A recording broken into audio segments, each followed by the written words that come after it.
Kekaisaran Achaemenid Persia merupakan salah satu kekaisaran terbesar yang pernah berdiri dalam sejarah umat manusia. Pada masa puncaknya, wilayah Kekaisaran Achaemenid Persia membentang dari wilayah Trakia di sisi barat hingga menuju wilayah Gandhara India di sisi timur. Dengan luas wilayah mencapai 5,5 juta kilometer persegi, membuat Kekaisaran Achaemenid Persia menjadi kekaisaran terluas di dunia pada masa puncaknya. Bukan saja luas, kekaisaran ini juga terkenal dengan administrasi kenegaraan yang terpusat dan sangat efektif, didukung infrastruktur yang cukup memadai, seperti jalan raya kerajaan dan sistem pos. Kemasyhuran kekaisaran ini sudah sangat terkenal, dan saya yakin kalian pasti setidaknya pernah mendengar hal-hal terkait Kekaisaran Persia, walaupun kalian tidak terlalu menyukai sejarah. Atas permintaan penonton setia channel Historius, kali ini kita akan membahas Kekaisaran Achaemenid Persia, dimulai dari kebangkitan Kores yang agung hingga keruntuhannya di tangan Alexander Agung. Tanpa membuang waktu, mari kita mulai. Tetapi, sebelum membahas kekaisaran besar ini, kita setidaknya harus tahu dulu asal-usul bangsa Persia. Bangsa Persia sendiri adalah keturunan sebuah masyarakat yang dikenal dengan nama bangsa Proto-Indo-Eropa, yang besar kemungkinan berasal dari daratan stepa Pontus Kaspia. Masyarakat Proto-Indo-Eropa ini telah mampu menjinakkan dan menunggangi kuda, mengembangkan teknologi roda, dan juga beternak, serta memiliki kemampuan bercocok tanam. Mereka nantinya akan melakukan migrasi ke berbagai penjuru daerah. Beberapa dari mereka menyebar ke benua Eropa, dan ada juga yang pergi menuju daratan tinggi Iran dan India Utara.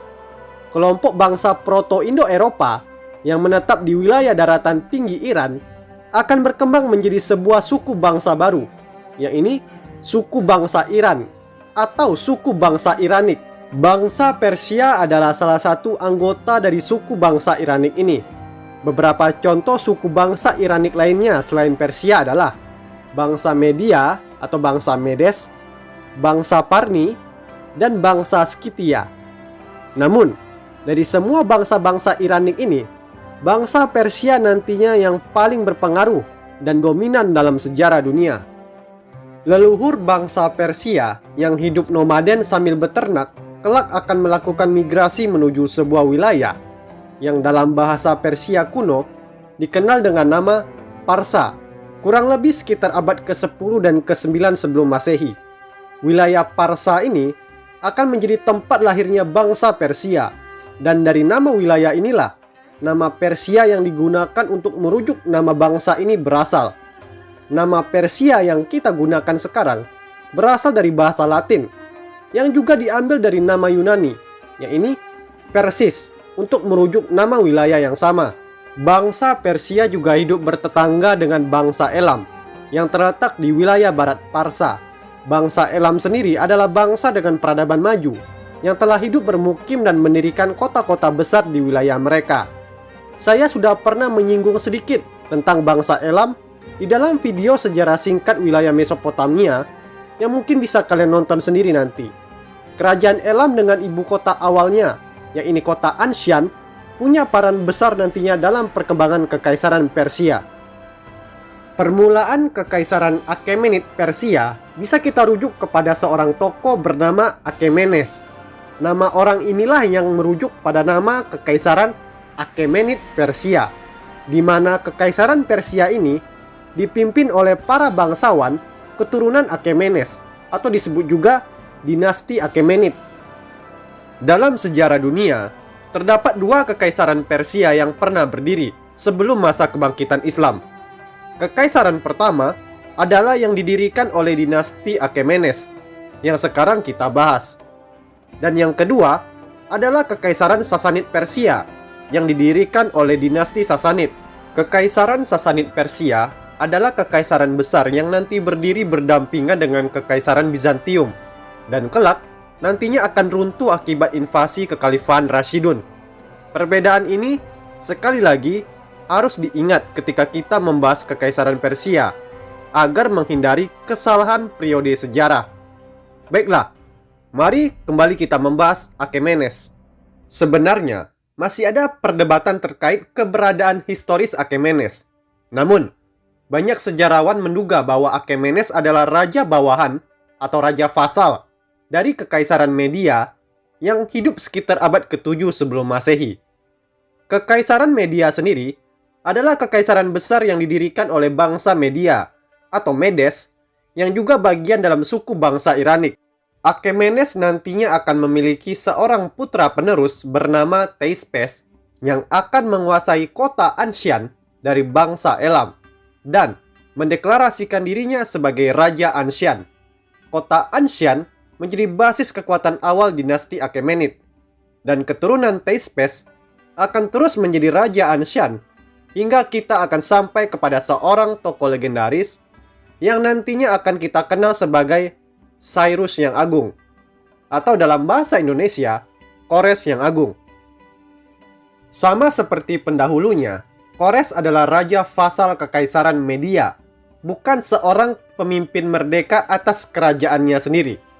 Namun, semua hal ini berubah ketika Kores melakukan pemberontakan terhadap raja terakhir Kekaisaran Media, yaitu Astyages.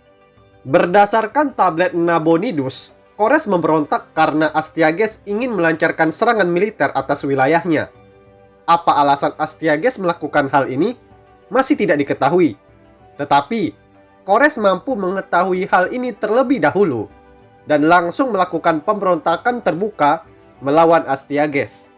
Konflik ini kurang lebih terjadi selama 3 tahun, hingga akhirnya ibu kota Kekaisaran Media, yaitu Ekbatana, berhasil dikuasai Kores.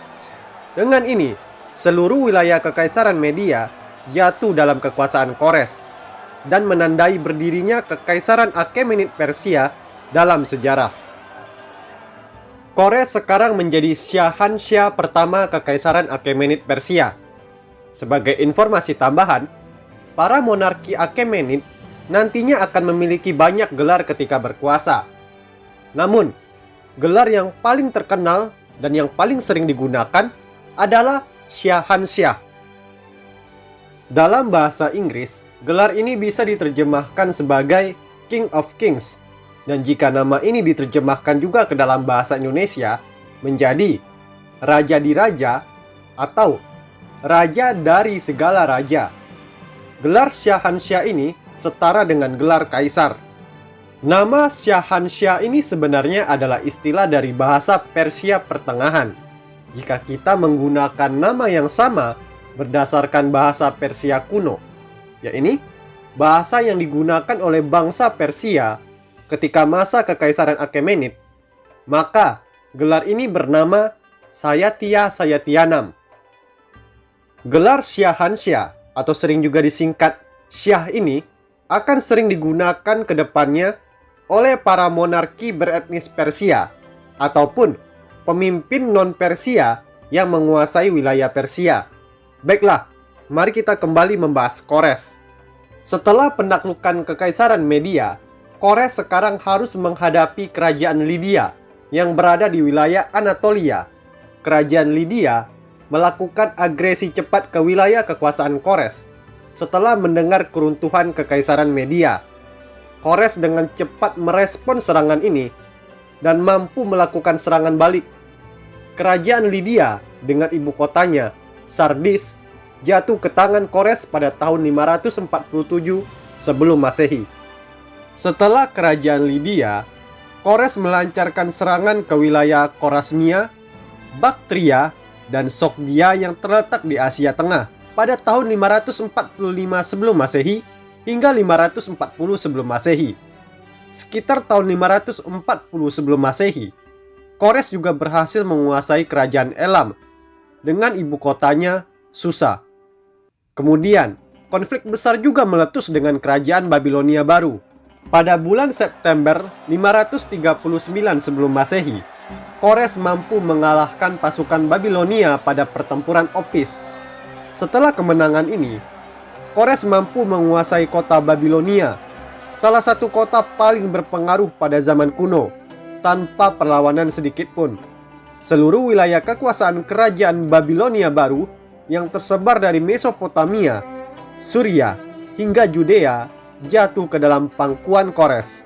Salah satu tindakan terkenal Kores setelah menaklukkan Babilonia adalah membebaskan kembali bangsa Yahudi yang telah lama berada dalam pengasingan. Kores memperbolehkan bangsa Yahudi untuk kembali ke wilayah Judea dan bahkan membantu pendanaan pembangunan Bait Allah di kota Yerusalem. Atas kebaikannya ini, Kores sangat dihargai oleh bangsa Yahudi, dan sosoknya sering ditulis dalam kitab-kitab suci Yahudi atau kitab perjanjian lama agama Kristen.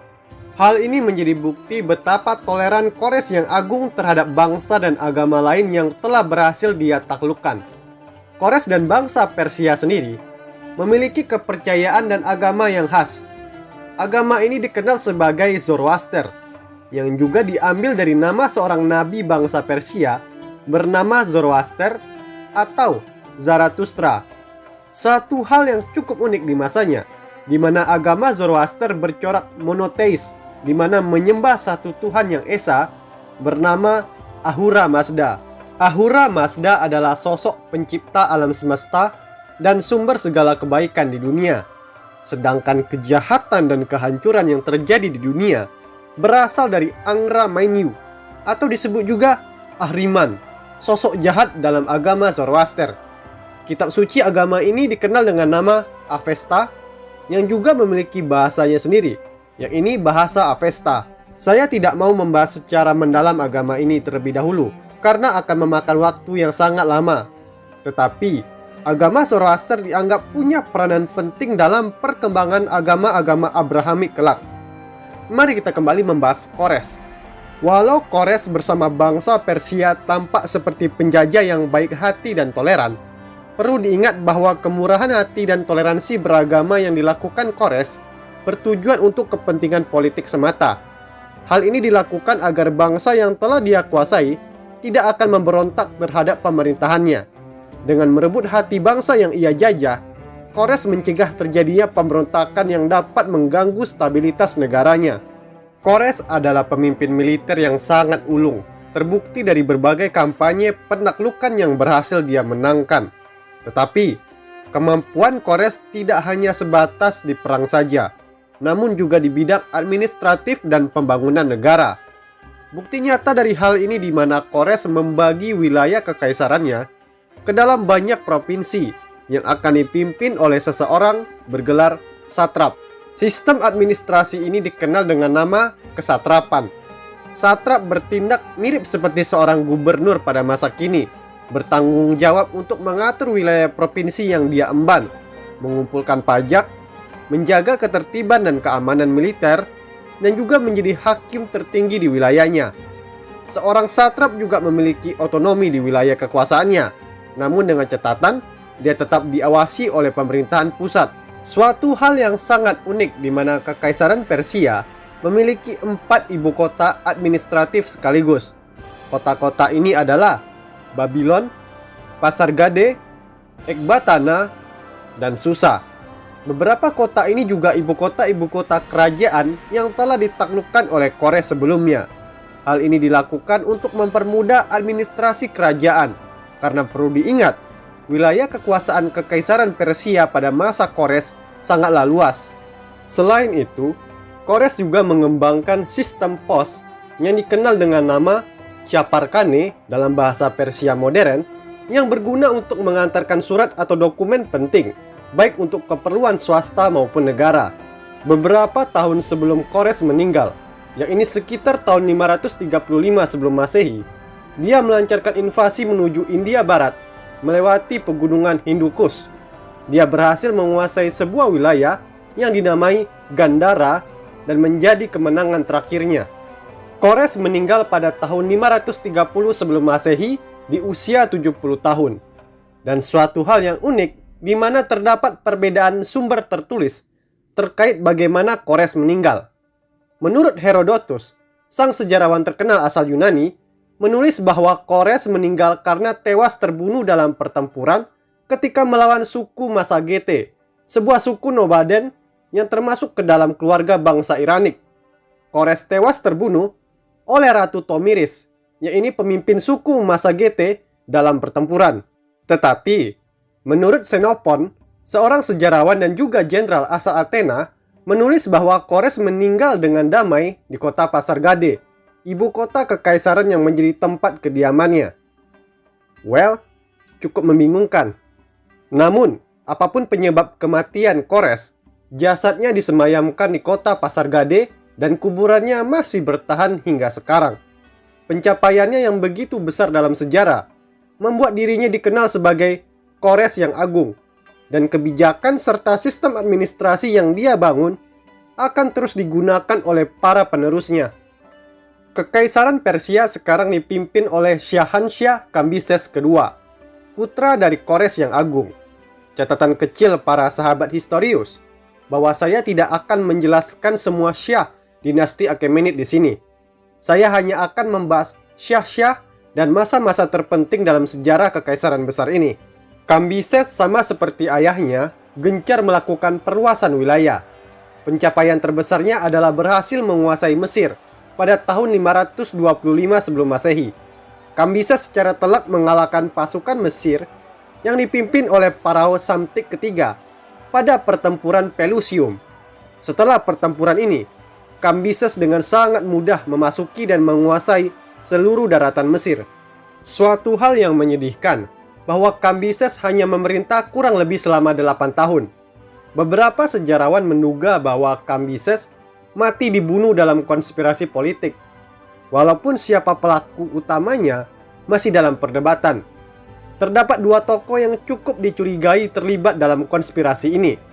Yang pertama adalah Bardia, yaitu saudara kandung Kambises sendiri.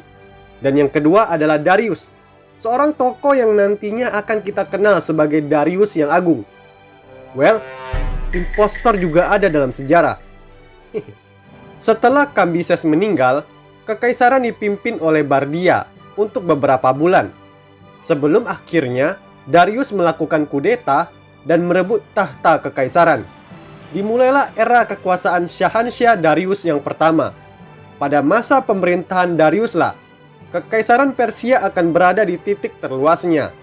Salah satu kampanye militer penting yang Darius Agung lancarkan, di mana dia berhasil meredam pemberontakan suku Skythia yang mengancam jalur perdagangan di Laut Hitam.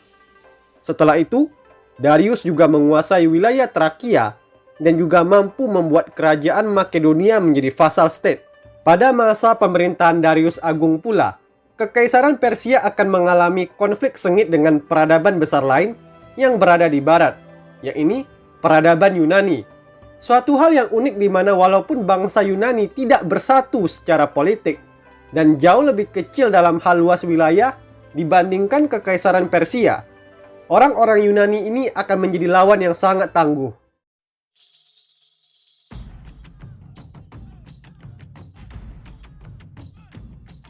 Konflik dengan bangsa Yunani bermula dengan sebuah peristiwa yang dikenal dengan nama pemberontakan Ionia.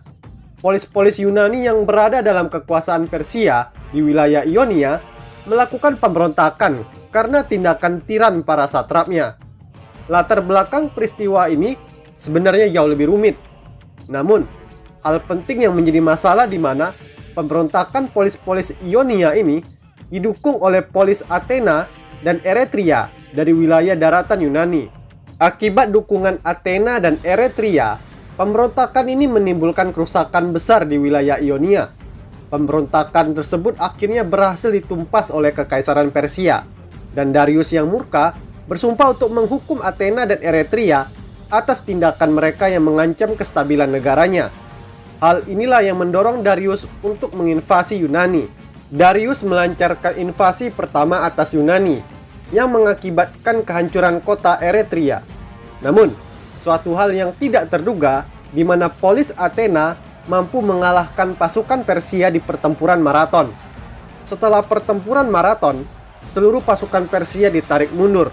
Darius merasa tidak puas dengan invasi yang dia lakukan dan mulai mengumpulkan kembali pasukan dan sumber daya pendukung lainnya untuk memulai invasi keduanya atas Yunani.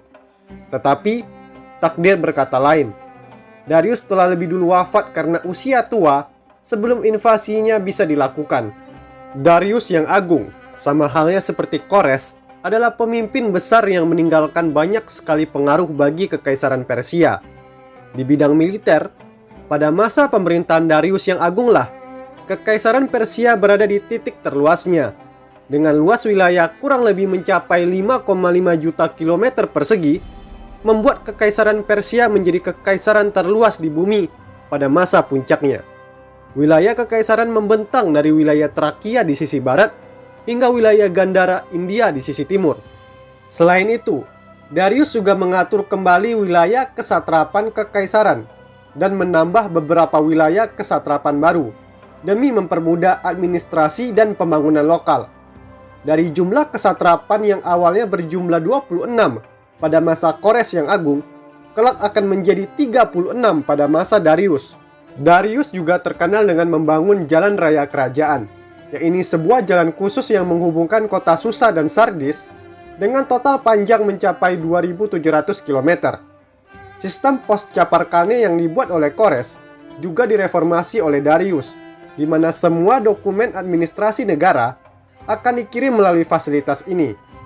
Hal ini berguna untuk mempercepat pertukaran informasi antar wilayah kekaisaran. Selain itu, Darius berperan besar dalam membangun kota Persepolis, yaitu sebuah kota baru yang menjadi ibu kota seremonial Kekaisaran Persia. Berdasarkan tulisan Ali Musafi, seorang cendekiawan bergelar doktor di bidang arkeologi Timur Dekat, kota Persepolis besar kemungkinan digunakan untuk merayakan perayaan Nowruz, yang ini perayaan tahun baru yang dirayakan khusus oleh suku bangsa Iranik, yang juga masih dirayakan hingga sekarang. Pada masa dinasti Achaemenid, Persepolis menjadi pusat perayaan Nowruz bersamaan dengan upacara pemberian upeti kepada Syahansyah dari para bangsawan bangsa-bangsa Iranik dan juga raja-raja vasal dari penjuru wilayah kekaisaran. Setelah wafatnya Darius Agung, Kekaisaran Persia sekarang dipimpin oleh Xerxes yang pertama. Dan saya yakin, beberapa dari antara kalian sudah mengenal tokoh satu ini. Pada masa Xerxes yang pertama lah, Kekaisaran Persia melancarkan invasi kedua atas Yunani, dan menjadi salah satu perang terbesar dan terpenting yang terjadi di dunia kuno. Jumlah pasukan Persia yang dikerahkan dalam invasi ini, berdasarkan catatan Herodotus, sangatlah fantastis. Dan demi penonton setia channel Historius, akan saya jabarkan jumlah pasukan Persia dalam invasi ini. Pertama, pasukan infanteri Persia yang direkrut dari berbagai penjuru wilayah mencapai 1.700.000 personil. Kedua, pasukan berkuda Persia yang juga direkrut dari berbagai wilayah dengan tambahan pasukan kereta perang dan unta mencapai 100.000 personil. Ketiga, kru angkatan laut seperti pendayung dengan infanteri marinir Persia berjumlah 517.610 personil yang tersebar dalam kapal perang dan kapal angkut pendukung yang berjumlah 4.207 kapal. Dan yang terakhir, pasukan yang berasal dari kerajaan-kerajaan vasal dan sekutu Kekaisaran Persia yang ada di Yunani beserta kru angkatan lautnya dengan jumlah total mencapai 324.000 personil. Dengan ini, total seluruh personil militer dari kubu Kekaisaran Persia mencapai 2.641.620 orang. Hal yang lebih mencengangkan lagi, di mana Herodotus menambah 2 kali lipat jumlah ini dengan mengikut sertakan personil pendukung pembawa barang, membuat jumlah total seluruh personil dalam invasi ini mencapai 5.283.220 orang. Jumlah yang sangat fantastis. Tetapi, sudah banyak sejarawan modern mengkritisi jumlah yang dicatat oleh Herodotus ini. Jumlah realistis yang mampu dikerahkan oleh Kekaisaran Persia, menurut beberapa sejarawan, hanyalah berkisar antara 180.000 hingga 700.000 personil saja. Namun, kita semua tahu bahwa tentara yang begitu banyak ini pada akhirnya tidak mampu untuk menundukkan polis-polis Yunani, terutama Athena dan Sparta. Pada fase awal perang, Kekaisaran Persia mampu unggul, dan bahkan mereka mampu menguasai dan membakar kota Athena. Keunggulan Persia dalam perang ini pada akhirnya habis ketika Angkatan Laut Persia dikalahkan secara telak oleh Athena di pertempuran Laut Salamis. Peristiwa penentu dalam perang ini adalah pertempuran Plataea, di mana seluruh pasukan koalisi polis-polis Yunani yang dipimpin oleh Sparta berkumpul dan mampu mengalahkan pasukan Persia. Kekalahan telak ini membuat Kekaisaran Persia kembali mundur dari Yunani dan mengakhiri invasi ini. Tetapi, kegagalan invasi ini tidak terlalu berdampak buruk kepada Kekaisaran Persia. Alasannya, mereka kaya. Here comes the money. Here we go, money talk. Baiklah, saya cuma bercanda. Namun, Kekaisaran Persia memang masih sangat stabil dan tidak mengalami krisis apapun setelah kegagalan invasi kedua atas Yunani. Setelah kegagalan invasinya, Xerxes malah menyibukkan diri dengan membangun proyek monumen di Persepolis dan beberapa bangunan di ibu kota kekaisaran lainnya. Xerxes kelak akan tewas terbunuh dalam konspirasi politik, dan posisi Syahansyah akan diduduki oleh anaknya, Artaxerxes yang pertama. Jujur saja, setelah kematian Xerxes, Kekaisaran Persia tidak pernah lagi melancarkan invasi militer berskala besar untuk memperluas wilayah. Para syah Kekaisaran Persia lebih condong mengutamakan perkembangan kebudayaan seperti proyek pembangunan istana dan monumen-monumen lainnya. Suatu hal yang unik pula di mana Kekaisaran Persia juga turut andil dalam pertikaian politik antar polis-polis Yunani. Kita sudah mengetahui bahwa Kekaisaran Persia sudah 2 kali gagal dalam usahanya untuk menguasai daratan Yunani secara langsung. Para syah Persia juga enggan untuk kembali melancarkan serangan militer atas Yunani karena takut akan berakhir kembali dalam kegagalan. Walaupun begitu, Persia punya taktik cerdik untuk melemahkan Yunani. Mereka akan sering ikut campur dalam konflik antar polis-polis Yunani dengan mendukung salah satu kubu yang berperang. Hal ini bisa dibuktikan dari perang Peloponnesia yang terjadi antara Sparta dan Athena. Kekaisaran Persia mendukung Sparta dalam perang ini dalam bentuk dukungan finansial agar kekuatan Athena melemah, dan pada akhirnya membuat Sparta keluar sebagai pemenangnya. Namun, setelah Sparta menjadi kekuatan dominan Yunani, Kekaisaran Persia malah mendukung polis-polis Yunani lainnya yang membenci dominasi Sparta dalam perang Korintia. Taktik intervensi ini akan terus dilakukan Persia hingga bangkitnya seorang tokoh besar dari kerajaan Makedonia yang nantinya mampu mempersatukan seluruh Yunani, yaitu Raja Philip II. Kampanye militer besar terakhir Kekaisaran Persia terjadi ketika provinsi Mesir memberontak dari otoritas negara. Peristiwa ini terjadi pada tahun 380 sebelum Masehi. Pada tahun 343 sebelum Masehi, Artaxerxes ketiga yang menjadi syah Persia waktu itu melancarkan invasi dengan membawa kurang lebih 300.000 tentara dan berhasil menguasai kembali Mesir. Artaxerxes yang murka dengan pemberontakan Mesir menjarah banyak sekali kuil-kuil di daratan Mesir dan menetapkan pajak yang sangat tinggi agar mereka tidak akan memberontak lagi.